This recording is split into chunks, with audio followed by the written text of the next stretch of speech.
saying, oh, Rudy Gobert is a fucking historical defensive player. But shit like this happens! Stanley Johnson's flexing on you, bro! Stanley Johnson's fucking flexing on you, bro! Where is Rudy? Where is Rudy, bro? You're getting shitted on by fucking Stanley Johnson, bro. This shit is bizarre, bro. This shit is fucking bizarre, bro. Like, what? Stanley Johnson? Utah. Oh, someone. Oh my god, he's down bad. He's down bad. So, yo, bro. Somebody. Oh my god, guys. Welcome back to another video here with NBA Addict TV, where we provide the latest NBA content on the tube. Before we get started, make sure you hit that like button, subscribe. But first, I do want to apologize for my absence on YouTube. Guys, I am back and I will be more consistent. I appreciate every one of you that clicks on this video and any of my videos that watch consistently. I appreciate you guys. I love you guys, and let's get straight to the video. So, for the last couple of weeks, we have been getting reports that there is a possibility that Donovan Mitchell will find his way out of Utah. Now, this is huge news, especially for Knicks fans, considering that's reportedly his preferred destination.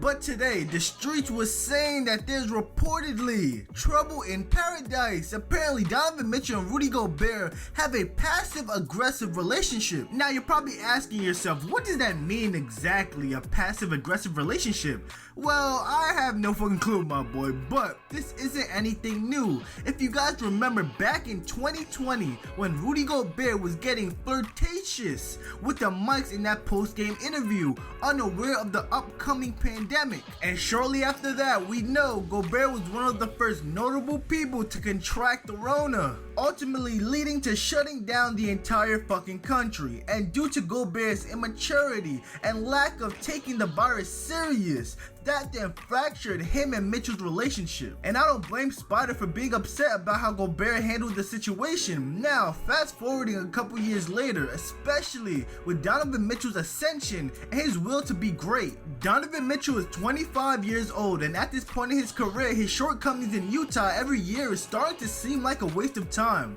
especially because the highest paid player on the Utah Jazz is also the reason why they will never win a championship. Check it out, the Utah Jazz are the 4th seed and one of the best teams in the NBA, but no one really considers them a threat in the playoffs. And that's because of Rudy fucking Gobert. And now that Joe Ingles will be out for the year after suffering a torn ACL at the end of January, considering he was a major rotation piece.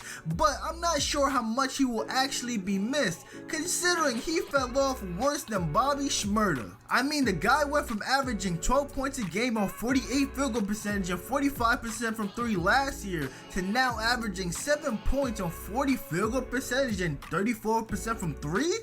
That's just not gonna cut it, buddy. The 34-year-old's time in Utah was most likely up anyways, considering his contract expires in this offseason. But this may have been a blessing in disguise, giving their midseason acquisition in Daniel House some more opportunity to shine. Guys, in terms of the Western Conference, let's keep it a buck for a second. The Utah Jazz will not beat the Suns.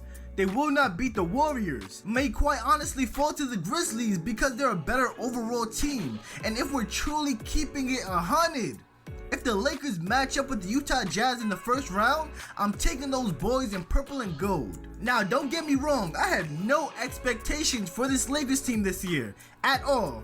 They suck. But last year's playoff series where the Utah Jazz got bounced out of the second round by the Clippers, that gave the blueprint on how to beat this team. Simply go small. And in the Jazz regular season matchup against the Lakers this year, that's exactly what they did. And guess what happened? Rudy Gobert got exposed for being an overrated defender once again. Now, before y'all bring up the advanced stats and saying he's a 3-time defensive player of the year, that's all bullshit. You can't be that good of a defender if Stanley Johnson is scoring on you in the paint consistently. Bro is not as good as y'all think he is. I don't care that he's averaging the most points of his career this year.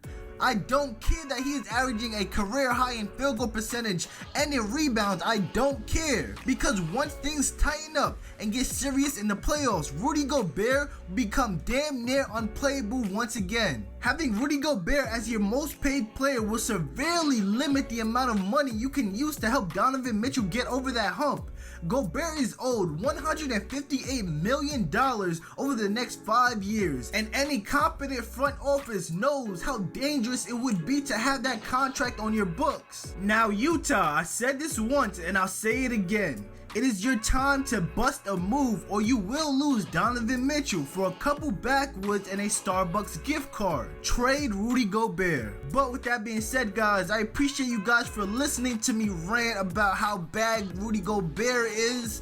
I appreciate you guys. Make sure to leave a like, subscribe, turn on those post notifications if you are an NBA addict, and I'll see y'all next video.